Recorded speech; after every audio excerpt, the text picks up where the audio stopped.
Welcome to the J3U University podcast. I'm your host, John Jewett. And I'm your co-host, Luke Miller. Our mission is to elevate the physique coaching standard and deliver the highest level of competitors to the stage. Let's jump into today's episode.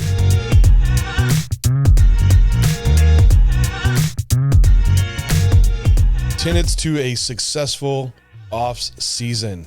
And I know we're kind of in the fall right now, and we're just on the brink for people to be going into, I guess, bear mode, just piling on the body fat in hibernation with just in the gym. And so we thought it would be a good one just to go through if you're starting out your off season. What are some main tenets, some main high level points to make sure that happen so you take this off season to be the best that it can be? Yeah, I think it's also kind of a great time too, because we've got that like summer stretch of shows. It's like pretty much done. You know, there's a couple people that are going to be doing this little September stretch of shows and like early October, but then this will be out and ready for you to use. And I think a lot, in my opinion, and just kind of like a start piece is it starts with the assessment immediately after the show, because I think the assessment is kind of what sets up how to actually execute on the things that actually deliver a successful off season. And so I think a great place to start, if you would agree, would be kind of like that assessment piece of understanding what you need, don't you think? Yeah, I'm going to list these at a very direct bullet points so people make sure they take these things away. So number one, train progressive to your needs. So this is like what we're talking about here with the needs assessment should be the first thing that happens, and to where your training falls in line. I think a lot of people are jumping to what's the hot training program or what's going to make me grow the most, but they just don't have an accurate look of, well, what do you actually need to grow? And what is your response from your last program that you've been doing? And I think just, it's real simple, like off of what you're currently doing, just looking back a few months at your picks and seeing how that's progressing. If you haven't done a show, and what body parts are moving along, maybe which ones are not, and then adjusting from there. But if like Lou said, if you are coming off a show, going pose by pose, looking through your shots, what are your strong body parts? What are your weak body parts? What are kind of middle of the road? And then making sure that your program is reflective of that for that design. But the next piece is important, because there's also another line to that point number one of not just training to your needs, but also training progressively. Yeah. And it's a big aspect of actually moving the needle when it comes to physique is tracking things enough in order to make sure that you're being progressive and understanding what progressive actually means, because it should be a progressive stimulus, not just strictly progressive load. Because I'm really of the opinion that you can actually not improve in a progressive stimulus perspective, but still progress the load within a session. If you do let things like the way that you execute patterns start to slip, you start to bring in momentum into patterns that you weren't previously. Even with progressions in load, we could potentially argue that there's going to be not as much of a progressive stimulus as there should be.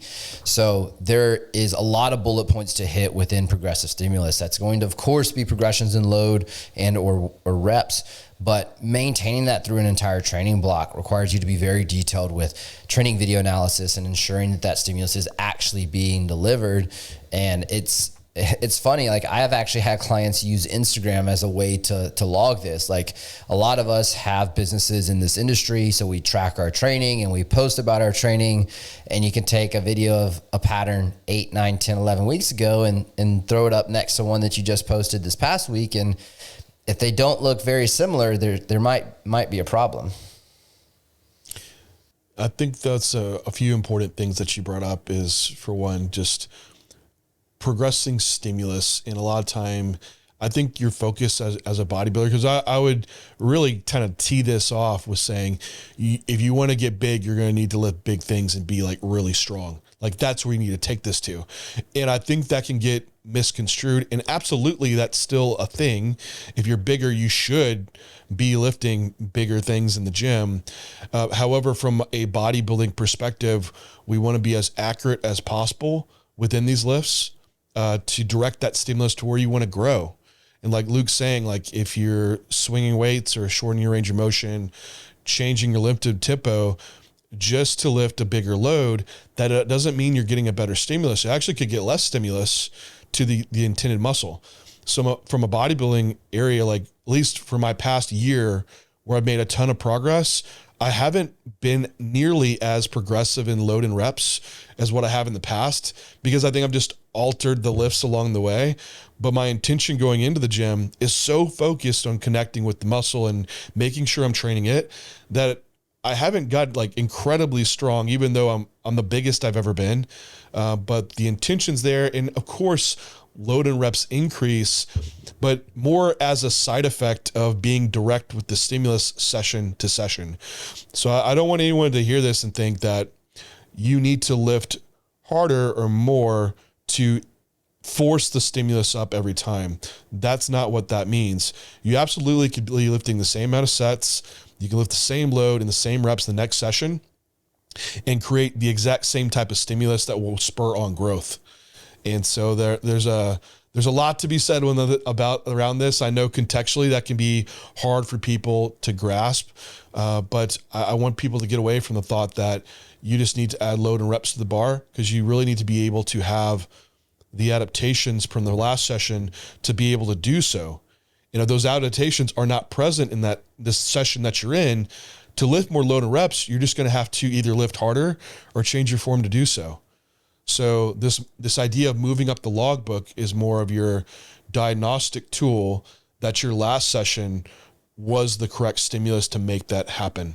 And that might not happen every workout, but we should see those trend lines occurring over time. That's the progressive part to this. And not to kind of like yap on the same point, but one last thing is like, this is the core of bodybuilding to me. Like, this is the stimulus that drives the process and drives the progress of physique. Like, to not be detail oriented and track it, and I would argue obsess over ensuring that you're delivering an accurate progressive stimulus, it is just not bodybuilding to me. Like, it's not actually like looking for the best way to move the physique forward, because this is literally the epitome of the stimulus that drives it forward. So like, I cannot stress enough how important this one piece is in the all season. And that's why I'm extremely. If you don't do this, you're blowing it. Yeah, it's let me be more direct. Like, you're blowing it if you don't do this. If you don't sign up for applied hypertrophy optimization at J3U, you're blowing it. Because it's exactly what we teach in there is how do you get the most out of every single rep that you do. Every time I'm in the gym going through a session, that's constantly in my mind, like as I'm training, is how can I tweak and improve this? Is there a better exercise I should be doing? Like, this is my internal like a monologue that's occurring when I'm training. And I'm still to this day trying to improve the stimulus and get more out of the things that I'm doing. This is why it is point number one. But we'll stay on our soapbox this whole episode because I think it's so important. People want to talk about drugs and whatever, but man, training is the biggest piece in this. But anyway, to point number two is that body weight is going to need to move up. So you can lift big things, but you better become a big individual as well. We see the individual, right, Luke, that's could program and they can get stronger, but if you're not gaining weight, you're probably not adding muscle. Like, these things should probably be correlated. Yeah, and I often see this too. This can be a tough dynamic to manage for people who like make money off of their image. Like, if like their physique and the way that they look is something that they're like making money off of, or they're have to keep up to a certain standard, because that might not be what's optimal for driving physique progress up. And you'll see on point three, like, we're not saying get fat, but we're also saying like you have to push that needle up in order to actually have like progressive all seasons, and accept the fact that body composition is going to wane as you go throughout that phase, and to actually create a physique that's changing year to year. Like, there has to be scale weight consistently moving up over the long duration of an all season. And if it's not, you're probably just spinning your wheels, if I'm honest. You could be at maintenance mode for a long time. And I think people are like, well, I'm going to lean gain. And I think we'll go ahead and drop our point number three is don't get fat, because these are tied in together. So you don't want such an aggressive rate of gain that you just add on a lot of body fat. And it's not that it's going to be limiting muscle growth per se, But the back end is the problem of like, at some point you're gonna have to drop all this body fat off, and you're massing at a rate that's just suboptimal with so much getting partitioned toward body fat. And you see that you could grow really lean. It's just making sure that you aren't on the other side of the extreme of like have such a small surplus that it ends up some weeks not even being a surplus because you make up for it with more output, walking more today, being more active or whatever it may be. So, but in general, like you need this rate. Usually, J3U, we're recommending like 0.25 to 0.5% body weight increase on a per week basis.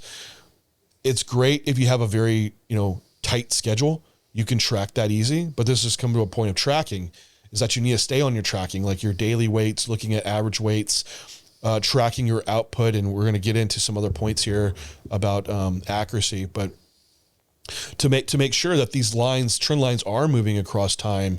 The issue is with the variable schedule where someone has like a travel in a week, then they don't, then they're more active, they're less active.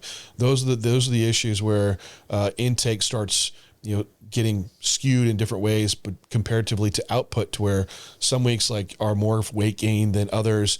And that could just be a limitation. I think through experience, someone could get really good at toggling intake up and down based on their output, if it's more predictive for their schedule. However, I would err on the side of just making sure that the body weight is moving up and realizing, hey, this isn't the most optimal conditions to be growing, but you're still going to make progress versus not having any weight gain occur. So it's a limitation, that type of schedule, but still like body weight should be moving up over time. And I know they brought up, Luke, right? Like you need to hit all-time body weight highs. And I think that is true to agree over time with like the caveat around body fat accrual. Yeah. Because I've hit body weight highs before, like in 2017, I was like 260 the first time. Looking back, I was like, I think a lot of that was just in your face, like a big moon face. Oh, but man. I now the last time I'm the biggest I've ever been right now, and my weight high last off season was 252. Looks completely different. I didn't hit a body weight high, but it was a muscularity high. So I think over time you might very well see those body weight highs not get as high. And I don't think there was like, oh, well, you needed that back then, John, to, reach that body weight high to put on a lot of mass. And honestly, no, I had to diet a ton off is what ended up happening with that. So I think there's context to be had on hitting body weight highs. Trends over time, though, for the most part, yeah, you should be getting up to new body weights if you're planning to be 30 plus more pounds of stage weight added on over years. Yeah, and just to kind of like add I guess this would be like a hyphenated bullet point underneath this is like executing your all season like a contest prep is the best way to ensure that this happens at an efficient manner and that body fat accrual doesn't happen at too quick of a rate. Because honestly, like biggest pet peeve of mine is someone who's so adamant about being the best bodybuilder that they can be, and they execute their prep well, and it's a good prep, and then all season comes and like just these habits get thrown out of the window. And what doesn't click with me is how those habits can make you such a good bodybuilder during contest prep. Why do those habits not carry over into all season with the weight direction just going the opposite way? And if honestly, like the athletes who do truly have the best all seasons do treat their all season in this manner. Thanks everyone for tuning in to today's podcast. Are you struggling to hit your peak on show day? Feeling lost in the off season? Upgrade your coaching game with J3U University. Our program covers everything from off season to contest prep to peak week, all based from real client results. Along with our comprehensive physique curriculum, you'll also get access to our 4 rooms with our J3U team to answer any questions you have, and live Q&A sessions to further your coaching and athlete experience. We are the source of education for top IFBB pros and coaches. Join us to elevate the coaching standard at J3U University. Let's get back to today's podcast. Yeah, that's a huge point. It is kind of under both, right? Don't get fat and body weight needs to go up. Like how do you achieve these 2 points together? And this is it. It's Well, how do you accurately apply your surplus to where you're not going too high, or you just have one day that's really high and you're eating at maintenance the rest of the time, is through being extremely adherent and accurate with your implementation, like you are in prep. Like it sounds, like you go to bed, you wake up at the same time, you eat your meals at the same time. Like you don't have little snacks that are coming in. When you do have something that's like maybe your, untracked meal for the week, that it's still tracked to a degree, and you're not gaining so much off that one day that you end up having to be at maintenance the rest of the week. And that's the only time of the week you see your weight jump. That's a red flag. So it's now like, all right, I need to scale back my untracked eating in relation to my goals to where I have more of a even spread of the surplus throughout the week and not such a large excursion on one day. And then even with your output side, like we see people that just start falling off, like, oh man, I missed a cardio session this week, or my step count was really low this day because of XYZ. Like all those things add up to where in prep, you don't compromise, like you don't miss those things. And the most progress I made is because all of those things, and usually where I make compromises, because in the off season, you're trying to not be as selfish and satisfy, right? Like everyone else, like family, friends, like you try to have a little bit more flexibility in there. But really, man, the tighter I've gotten it, the more productive I've gotten. And so that's a huge piece where most people fall off in the off season. It just ties those points together so well. And I think it does kind of lead into the next point of nutrition and PEDs have to be progressive. Because the accuracy and the execution makes those decisions of being progressive with nutrition and PEDs more accurate as well, where you're able to make those decisions and create the outcomes and actually run a coaching process, right? Because like if I'm making a nutrition change and then 2 out of the next 3 weeks, you're inadherent to the change that I made and weight moves up, but I'm not sure if it was because of the lack of adherence or because of the change I made. It's like, these are all things that, it just ties into each point, right? But the progressive nature of nutrition and PEDs, I think, is the next point to just touch on, because as you progress as a bodybuilder, they've got to continue to move up, and that's just kind of the reality. Wouldn't you agree? Absolutely. Like weight should go up in the gym, body weight should be moving up. To make those happen, food to a degree is going to need to go up, and over time, PEDs will have to go up. With all the caveats that you're nailing the other variables, you're not making up for it with PEDs, right? So that's the thing about it. But over time, those dosages should be on the rise. And with nutrition, I think there is one that gets misconstrued in the off season, that you should be building food to an all-time high. So for one, you can like prep on higher food.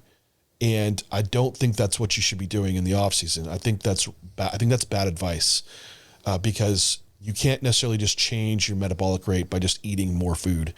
People just get fat, and some people are really adaptive. Some people aren't. So there's some individuals where we have to keep putting food in, and in turn, to keep up with the right gain that we're looking for, food does get high, but it's not ideal for those people, because now we run into some of our next points, but one being like digestive issues and the actual dissatisfaction with feeling uncomfortably full all the time. And so with other individuals, though, food stays low. And the people that aren't metabolically adaptive, you put a little bit of food in, and that can ride them out for weeks and weeks and weeks. And that's great. I want to get biomassing with as little food increases as I can.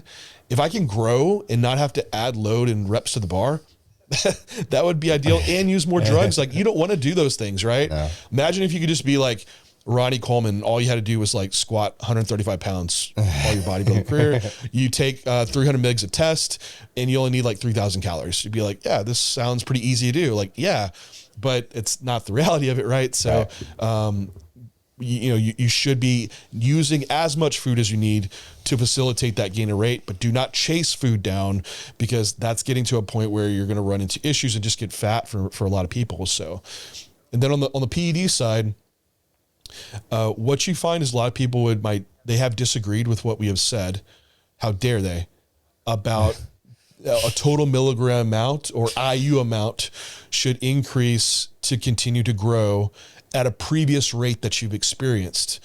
And I put a little like caveats within this, right? Like previous rates that you've experienced. So I think some people, they might use the same amount, but they improve all their variables. They become a better bodybuilder, which are the big ticket items to where they still grow at the same rate or they grow even more on the same dosages. That's a possible thing. Now, if you saw a previous, let's say you're all locked in and you're like, oh man, last year I added like 5 pounds of stage weight on, I'm going to do the same thing again. And it doesn't pan out to be the same. It's because you probably do need to increase the dosage to see that same type of rate. Otherwise, if this was not the case, we'd all run the 500 milligram cycle forever. And we just keep adding like 10 pounds of muscle on every year. But if you've used PEDs, you know that's not how it works, right? You increase it and then you grow more, and you increase it and you grow more. But I think this kind of will tie in, Luke. I'm going to wrap it up there because that could be a rambler. Yeah, I was going to say that could that could go. I'm gonna scoot our last point forward to being a productive offseason is also you have to stay healthy. Yeah. And you can eat all the food and take all the drugs, but if you can't stay healthy, this will bottleneck your offseason pretty quick. Absolutely. And in multiple aspects, that could be lab work healthy and keeping health metrics where they need to be, as far as like keeping your ability to have a long run rate of progress in regards to being able to stay super physiological with PEDs. This could be injury profiles in the gym and being able to deliver not only an accurate stimulus, but a progressive stimulus to a certain body part, especially if it's a body part that you need to bring up for your physique. And so staying healthy is like codependent upon all the variables that we've talked about kind of leading in. And it's like the level that you execute those at. And man, I don't want to understate this. I know we got on our soapbox, but like you staying healthy in a gym environment is largely about you being accurate with your progressions, but also accurate with your movement selection to get into patterns that you can move well in and deliver the stimulus most efficiently. And I just think that's so understated when it comes to, one, the first point of delivering a progressive stimulus, but two, also staying healthy over a longer term. Oh, you're so, I know we love training. We could go back to it. You're so right. Like this past year, I have not had a quad injury when like almost every year before I've had some type of strain in a quad, and I've done training in a way that's been able to be sustainable. In this left quad, I had a bad tear in, and I'm actually seeing my quad sweep like coming back in it, and my legs are growing.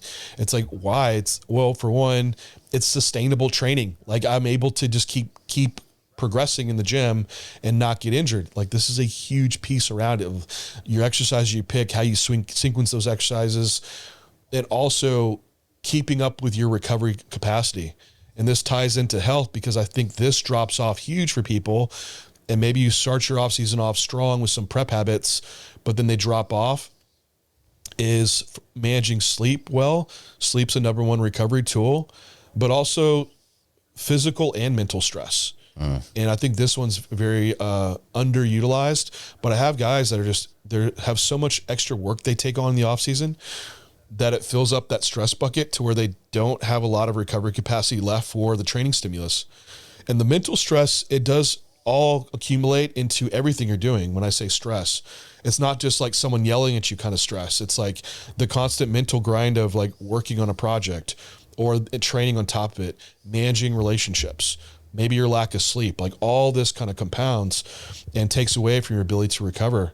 And so, managing that piece is huge to opening up the recovery vault per se and get you some extra storage in there to where this training stimulus that you're moving up, that you still can recover from it. From the training piece though, a lot of bottlenecks I see for guys that are getting to that tail end of the off season is digestion.